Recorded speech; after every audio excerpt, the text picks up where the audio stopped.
जो पीजीआर साहब के बारे में नॉन लोकल बोल के कल नवीन यादव साहब एक इंटरव्यू में बात करे, हमको अफसोस है जो उन्होंने बात करना गलत है। जो पी जनार्दन रेड्डी बोले तो देवड़ जो गरीब लोगों के उन्होंने मसीहा है, जो कार्मिका नगर, श्री राम नगर, रहमत नगर, इसुब बड़ा जितने भी स्लम एरिया है उन्होंने बस ऐसो है। और जो उनको वैसे नेता को जो बोल रहे नॉन लोकल है, मैं लोकल हूँ बोले तो वो बात कुछ भी नहीं रहता। लोकल नॉन लोकल की बात नहीं रहती। अब मैं बोलना चाह रहा हूँ, राहुल गांधी यूपी के केरला में जाके ठहरे, उसको अब लोकल बोलते, नॉन लोकल बोलते। हिंदुस्तान में कहीं भी ठहर सकते, नॉन लोकल हो गए। फिर वो सब बात करे थे, फिर इसमें लोकल नॉन लोकल की बात नहीं आती। हम नवीन यादव साहब से ये बोलना चाह रहे, आप जो बात बोले वो गलत है, उसको आप विड्रा करो वो बात को। आप ऐसा बोलना नहीं है, कोई भी लोकल नहीं है यहाँ पे, सब बाहर से ऐसो है।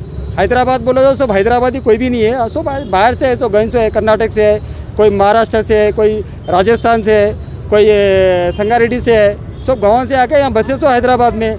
अब उसको अब आप नॉन लोकल की बात कर रहे, तो आपको लोकल वालों का वोट होना, नॉन लोकल का वोट यहाँ पे ऐसे वाला वोटर नहीं होता हो ना।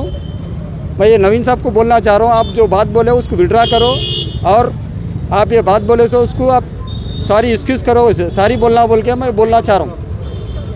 అభ్యర్థి నవీన్ యాదవ్ ఏదైతే ప్రెస్ వారితో మాట్లాడుతూ నాన్ లోకల్ అని అన్నారు పీజేఆర్ గారిని, అనుచిత వ్యాఖ్యలు చేశారో తక్షణమే క్షమాపణ చెప్పాలి.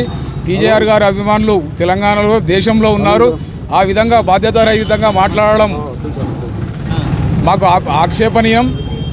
తక్షణం అతను క్షమాపణ చెప్పాలని కోరుతా ఉన్నాము. और ఇంత పెద్ద నాయకుడిని ఈ విధంగా లోకల్ నాన్ లోకల్ అనడం, మోడీ గారు ఏ స్టేట్కి చెందినవారు? గుజరాత్ వారు. మరి దేశ ప్రధాని ఎట్లా అయిండు? రాహుల్ గాంధీ ఎక్కడ? యూపీ. మరి ఆయన కేరళలో ఎట్లా నిలిచినాడు? లోకలా నాన్ లోకలా? భారతదేశంలో ఓటర్ అయి ఉండి ఎక్కడైనా నిలబడవచ్చు, ప్రపోజల్ చేసేవాళ్ళు ఓటర్ అయి ఉండవచ్చు, ఎక్కడైనా నిల్చోవచ్చు, ఎక్కడైనా గెలవచ్చు. ఈ లోకల్ నాన్ లోకల్ ఇష్యూ ఇది మంచి పద్ధతి కాదు, ఆ భాష మంచిది కాదు, విడ్రా చేసుకోవాలని కోరుతా ఉన్నాం.